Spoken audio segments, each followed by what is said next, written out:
Jonah chapter 1, verse 1. The word of the Lord came to Jonah, son of Amittai. Go to the great city of Nineveh and preach against it, because its wickedness has come up before me. But instead, Jonah ran away from the Lord Yahweh and headed for Tarshish. He went down to Joppa, where he found a ship bound for the port. After paying the fare, he went aboard and sailed for Tarshish to flee from the Lord Yahweh. Okay, so let me explain what's going on here. God is speaking to Jonah. Okay, and Jonah is a prophet of the Lord. This is interesting because at that time when this was written, there really aren't any stories about prophets. Now, during this time in the Middle East, there are many stories about heroes that go on great journeys and things like that. But there are no stories about prophets because prophets are not considered interesting heroes or anything like that.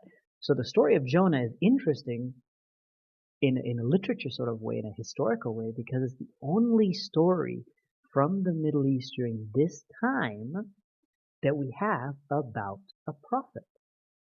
Now, when you look at this, what does God want him to do? God wants him to go to Nineveh and preach against Nineveh because it's being wicked. So three things. God wants him to go to Nineveh, preach against it, and then he tells him why. Because it's wickedness. He has noticed how wicked a city it is. Now, one of the things to know about Nineveh is Nineveh was in the kingdom of Assyria, right? And at this point in time, Assyria was not as powerful as it had been. About a century before this, Assyria had been so powerful that it in fact invaded part of Israel, the northern kingdom. And then in another 100 years to come, maybe a generation or so, not quite 100 years, 50 to 100 years to come, once more Assyria would be powerful and would invade part of Israel and even get up to Judah, get up to the city of Jerusalem. But at this time, Nineveh is a smaller place. It's reduced in size. It's not that powerful. And right now, they're not enemies of the people of Israel. Because in between Assyria and Israel and Judah, there is another kingdom, the Arameans, and these guys are the enemies of the people of Israel. But the Assyrians were attacking them or having problems with them on one side, and far away the Israelites are having problems with them. Now, when you look at a map, you'll see that kingdom of Assyria, and specifically the city of Nineveh, which was not the capital, but it was probably one of the largest cities there, was far to the east. Now, Jonah, as you can see in verse 3, he runs away from the Lord and he heads to Tarshish. Tarshish could be one of two places. Some people think it's one of the islands near Crete, but other people, and more probably, it could be as far away as Spain. Now, when you look in the book, when you look about Solomon, when he sends ships out to Tarshish, it takes them 3 years to get there and back. Okay, so if we're talking about the Tarshish in Spain, which is very likely, this is as far west as you can go. There is nowhere more west that you can get from the perspective of the people of Israel as Tarshish. So what Jonah is doing is he's not just running away and not doing what God wants him to. He is going in the absolute opposite direction. And according to some traditions, the God of Israel, Yahweh God, right, was a God of the land of Israel. So here, and they weren't really well known for their shipping. So here Jonah gets on a boat, which possibly people could think because God is a God of land, he's getting on the ocean, which is ruled by another God. That's what some people might think. But the main point here to see is Jonah is trying as best as he can to stay away, going the opposite direction from where God wants him to do. Okay, so he's ignoring what God wants totally and fleeing the other way. Verse 4.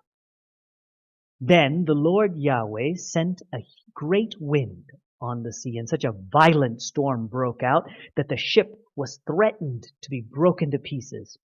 All the sailors were afraid, and each cried out to his own god. They even threw the cargo into the sea to lighten the ship.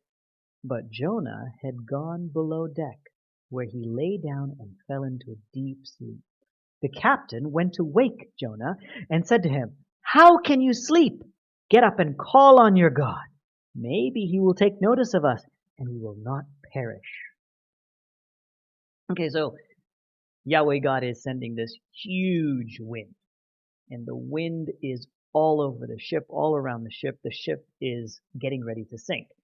And the interesting thing, Jonah, not worried at all. In fact, Jonah has gone off and gone to bed and is nicely sleeping. Everybody else is freaking out, but Jonah is fine. It gets so bad that the people are, praying, crying out to their own gods. This is important because by its own God, you need to realize that every single person back then would probably have worshipped their own God. Because the sailors from all over, they might not all have been from Joppa. That also brings me to the point. Joppa was the easiest port for anyone who was in Israel to get to. It was relatively close by, and it was one of the few ports along the shore of the Mediterranean next to Israel. So he goes down to Joppa, and Joppa is probably controlled by the Philistines, so many of these people would have been Philistines. The Philistines have their own gods. Each person would have chosen and worshipped their own god. But sailors could come from everywhere. So there are many people there, they're all praying to their own god. They're so worried they start throwing the cargo overboard. Now, this cargo is where they're going to make their money. So basically they are destroying their own salary because the storm is so bad. They're getting rid of everything, all the profit, all the salary they are. It's so bad that the captain is looking around for people, notices Jonah isn't there, goes, finds him, and tells him, "Pray to your God." They are worried. They think they are going to die. That's why everybody is freaking out. In verse 7, then the sailors said to each other, "Come, let us cast lots to find out who is responsible for this calamity." They cast lots, and the lot fell on Jonah. So they asked him, "Tell us, who is responsible for making all this trouble for us? What do you do? Where do you come from? Where is your country? From where do your people come from?" Jonah answered, "I am a Hebrew, and I worship the Lord Yahweh, the God of heaven, who made the sea and the land." They were terrified, and they said, "What have you done?" They knew that he was running away from the Lord Yahweh because he had already told him so. The sea was getting rougher and rougher, so they asked him, "What shall we do to you to make the sea calm down for us?" Okay, so we've got all this stuff going on, right? We have the waves going on. Everybody is really worried. They're all freaking out. And obviously, Jonah's asleep, but they've got him up. And now everybody decides they're going to cast lots. So generally we know how they did this because there's some legends and stories from around this time. And one of them has a pretty good description, actually the book from Homer. He wrote a pretty good description of how this happened. So what they do is everybody would put in some item, maybe some stone or something, into a little bag or a cup. And then you'd shake this up and down, up and down, up and down. So the things inside are jumping up and down, right? And whatever thing jumps out first and lands outside, that is the one that is the chosen. Now, they will pray and they will ask their gods before that. So when they're shaking everything and whatever falls out, they believe that would be the choice of their God. So the piece that represented Jonah fell out. Okay, so that either means, in their opinion, that either would mean Jonah's responsible for all this and it's Jonah's fault, or Jonah knows whose fault it is. That's why they asked this next thing to Jonah. Now they asked him, who is responsible for making all this trouble for us? So that could be understood. They're not sure if Jonah did it, or depending on how you look at it, they can also be understood that they want to know which God is responsible. Who has Jonah offended? So there you go. So you've got these two choices, right? Then they ask, where is he from? Because that's important to them. What's your country? And where are your people from? Now, Jonah answers all of this in verse 9. He's a Hebrew. Okay, so anyone who's a Philistine instantly knows where he is. He worships the Lord Yahweh. Then he says, who is the God of heaven. Now this is important because he's saying the God of heaven, which means Jonah is claiming that his God, Yahweh, is more powerful and is in charge of all of their gods. Because other people wouldn't make that claim. Because they had gods, but they wouldn't claim that their God is in charge of all the gods. So Jonah's claim means that Yahweh is the most powerful. Then he says he made the sea and the land. So in a way, Jonah is admitting, yeah, he even made all this. So he is in charge of everything. Now they're suddenly terrified. So because Yahweh is not some little God, they thought, okay, it's a little God, we can do something. Now they're scared. And they start asking Jonah, what did you do? The reason they asked them is because it looks like Jonah, in fact it says that Jonah had already told them he was running away from Yahweh. Maybe he hadn't told them why or exactly what was going on. So now they want to know, what did you do? And things keep getting worse and worse. So they are really worried that they're all going to drown. That's another thing to remember. Not everyone back then knew how to swim. In fact, some sailors wouldn't know how to swim. They are terrified of drowning. So they say, what should we do to make the sea calm down? They could have, because, once again, they don't really know Yahweh, but according to Jonah, he is the most powerful God, right? That's why they're terrified. And he's the only one that is a worshiper of Yahweh, it looks like.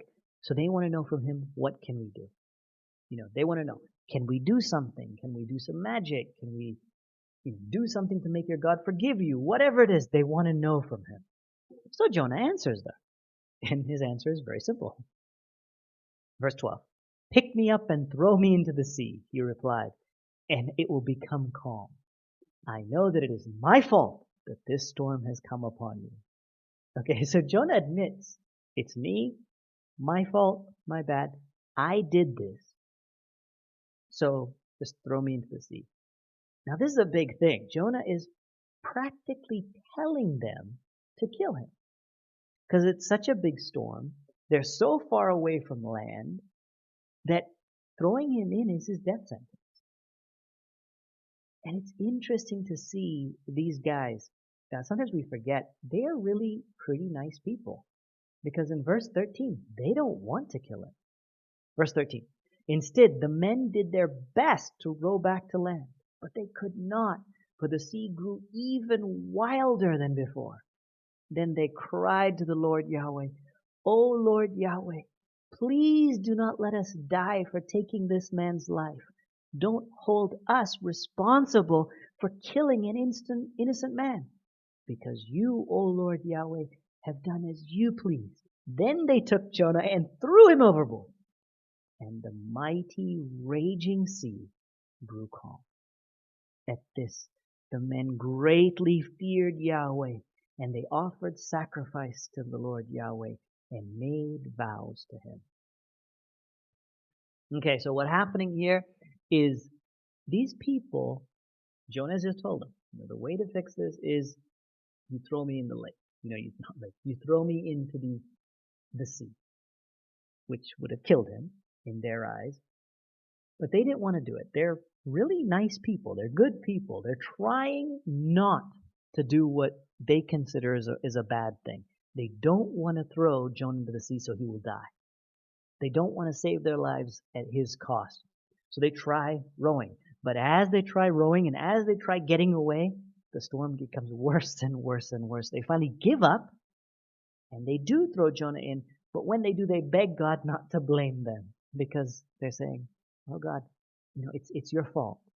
So you did this, so don't blame us. But they do. They throw Jonah into the ocean. And as soon as they do, it starts to calm down. As soon as this happens, you can tell that these guys are even more afraid. Like they were afraid of Yahweh because he was doing this. But when they saw Yahweh's power, that he could make the storm and the storm goes away as soon as Jonah is dumped in, then they know Jonah was speaking the truth. They know that, Jonah really did something to anger God. As soon as they know this, they fear Yahweh. Now, this doesn't mean that they gave up their old religion or anything like that. It just means that they now respect Yahweh and they understand that Yahweh is the great and mighty God. So they offer some sacrifice. It looks like they might not have thrown everything. Something was lying around. They sacrifice that to Yahweh and they all make vows to him.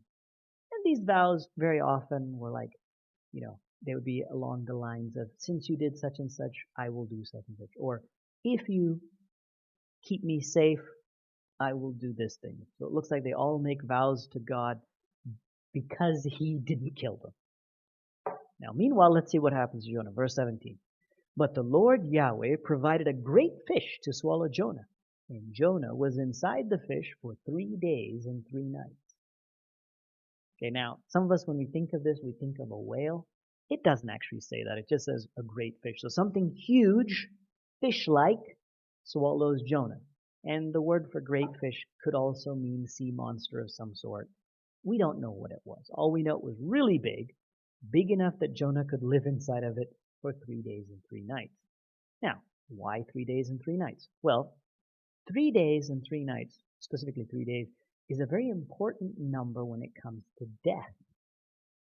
It is very common at that time to understand that if someone is understood as dead, okay, if someone is in a situation where they're going to die for 3 days, it means they have died. There's 1 or 2 stories around that time of people going down into hell or risking some great adventure, and they say, if I don't come back in 3 days, then I have died. So this was understood by people that if you stay dead, or if you're in a situation where you're dead for 3 days, it means you are totally finished. So here is Jonah inside the fish for 3 days and 3 nights, which would be understood by everybody as Jonah is as good as dead. He is dead in their mindset. 3 days, 3 nights, that means he is finished. And that is where we're going to stop, and we'll pick it up tomorrow.